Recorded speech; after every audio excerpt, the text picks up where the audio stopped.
Before we jump in today, I want to ask you one question. Imagine you spend 3 weeks building an AI model. It works perfectly on your laptop. You test it, great result. Then someone in the meeting says, "Okay, great. Can we deploy it into production?" And suddenly everything breaks.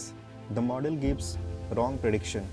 No logging, no monitoring, no version history. Nobody knows which model files is the latest one. Complete chaos. Sound familiar? That is exactly the problem MLOps was built to solve. And today I am going to walk you through the entire MLOps pipeline, every single stage with real example. So grab your coffee and let's get into it. Okay, first thing first, what even is MLOps? MLOps stand for Machine Learning Operations. Say it again with me, Machine Learning Operations. Now here is the simplest way I can explain it. You already know what DevOps is, right? It's the set of practices that lets software engineer build, test, and deploy code reliably, repeatedly at scale. MLOps is the exact same idea, but for machine learning. MLOps is the bridge between the data scientists who build models and engineers who need those models to work in the real world every single day. Without MLOps, up to 87% of machine learning projects never make it to production. 87%. That means almost 9 out of every 10 AI projects die before real users even touch them. MLOps is how the other 13% survive. Let me give you an analogy that will make this crystal and clear. Imagine a chef. This chef, that's your data scientist, creates a crazy new recipe in a small test kitchen. They test it 10 times. It's perfect every single time. But now, the restaurant wants to serve this dish to 10,000 people every day. You cannot have the chef cook it one plate at a time.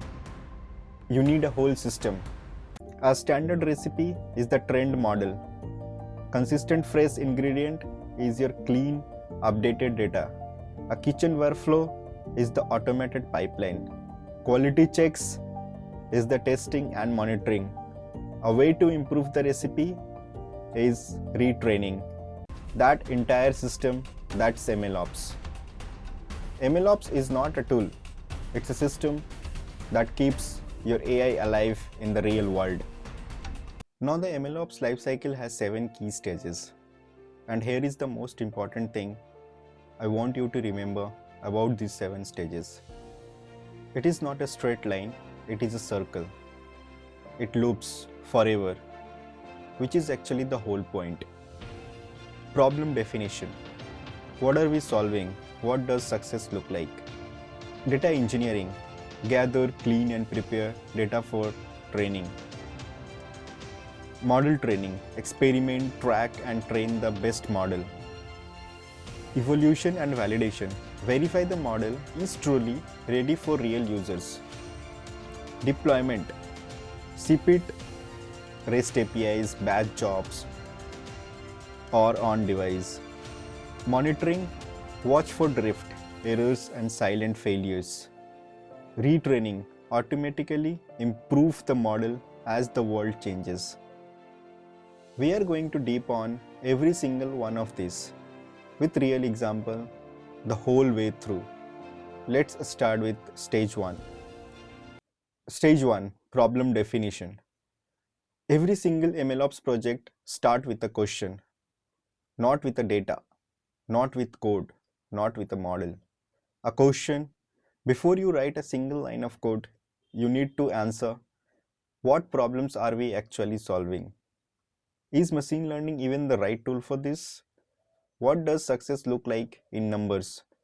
What data do we have access to? Let me show you this with our running example that we use for the whole videos. We are going to use bank fraud detection, the wrong way versus the right way. Let's say you work at a bank. The business team walks in and says, we want to reduce fraud. That sounds reasonable, right? But that statement alone is absolutely useless for building a model. There is no metrics, no constraint, no definition of done. Here what a properly defined problem looks alike. Detect fraudulent credit cards transaction in real time. Success metric. Catch 95% fraud with fewer than 1% false. Constraint. Every decision must happen in under 200 milliseconds. Data available, 3 years of transaction history, labeled fraud and not fraud. See the difference. Now you know exactly what you are building, how you will measure it, and what limits you are working with. This stage sounds easy, but this is where most AI projects go wrong. Teams get excited, skip this step, jump straight to the model, and then spend months building the wrong thing. Define the problem completely before you touch any data every single time. Okay, stage 2, data engineering. And I'm going to be completely honest with you right now. This is where 70% of your actual time goes. Not building models, not doing cool AI things, data engineering. Step A, collect the data. First, you need to gather your raw data. In our fraud example, we pull 3 years of transaction data from the bank's database. How much data? 500 million. Your source could be SQL database, NoSQL databases, REST APIs, Twitter, IoT sensors, CSV files, basically anything. Step B, clean the data. Now, raw data is never clean. I want to say that again. Raw data is never clean, never. You will find missing values, duplicate records, date written in 5 different formats, outlier that are either a data entry error or a $1 million transaction, and you can't tell which. You clean all of it. You fill missing values, remove duplicates, standardize formats. Step C, feature engineering. This is where you create new inputs for your model from the raw data. Let me show you what I mean. Transaction time, is it between 2 a.m. and 5 a.m.? Yes or no? Location, distance from user's home city in kilometers. Amount, how much above the user's average spent. Is it the first time at this merchant? Yes or no? See what we did there. We took raw facts and turned them into meaningful signals the model can actually learn from. That is feature engineering. And all of this collection, cleaning, feature engineering get automated into a data pipeline. Tools like Apache Airflow, Prefect, and dbt run this whole process on a scheduled automatically. Fresh data every day, no human involved. Garbage in, garbage out. Your model is only ever as good as your data. Stage 3, model training. Now this is the part everyone thinks is the whole job. No, it's not, but it is important. In MLOps, model development is not just train a model and see what happens.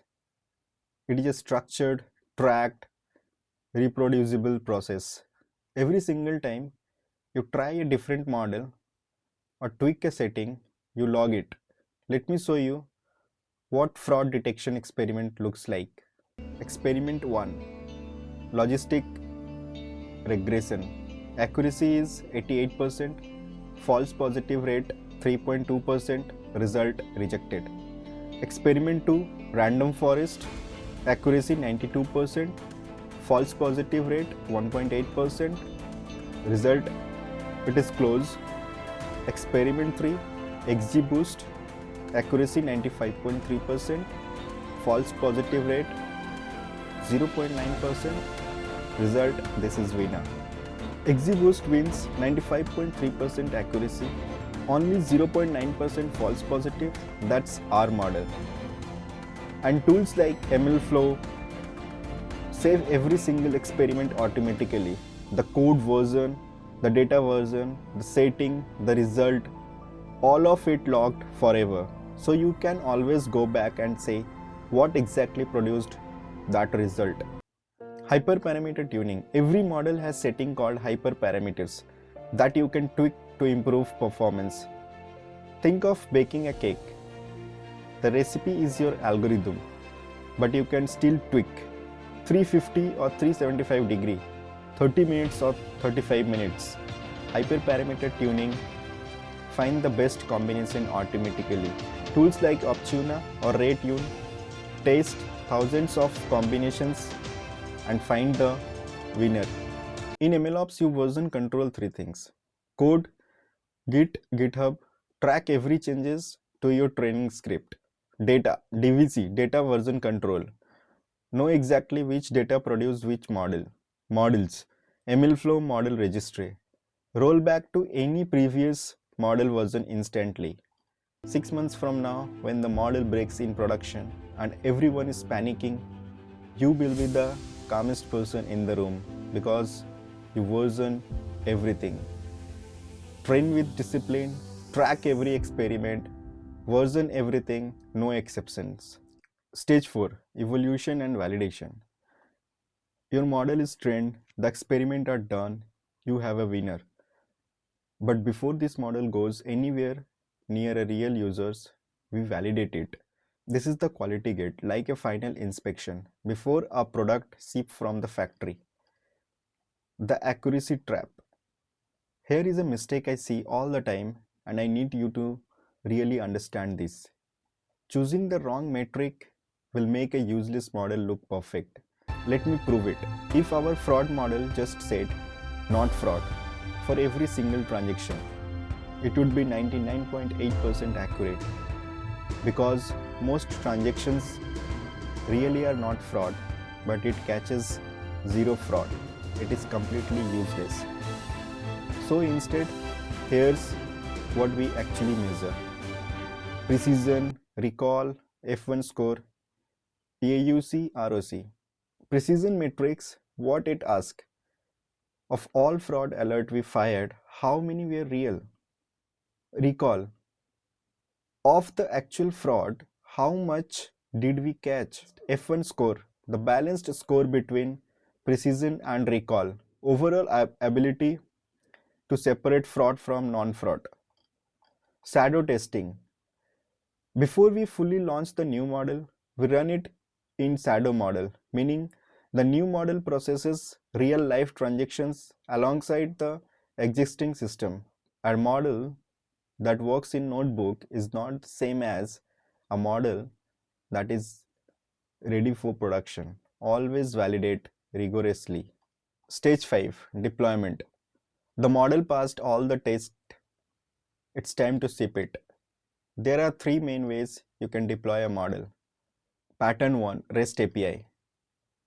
You wrap your model in web service, any app, anywhere in the world, sends it a request with transaction data, the model processes it and shoots back an answer in millisecond. Tools for this: Fast API, Bento ML. Pattern 2, batch prediction. Instead of real time, you run the model on a huge chunk of data on a schedule. Our fraud example: every night at midnight, run the model on all 10 million transactions from that day. Flag suspicious ones, send the report to the fraud team first thing in the morning. Pattern 3, edge deployment.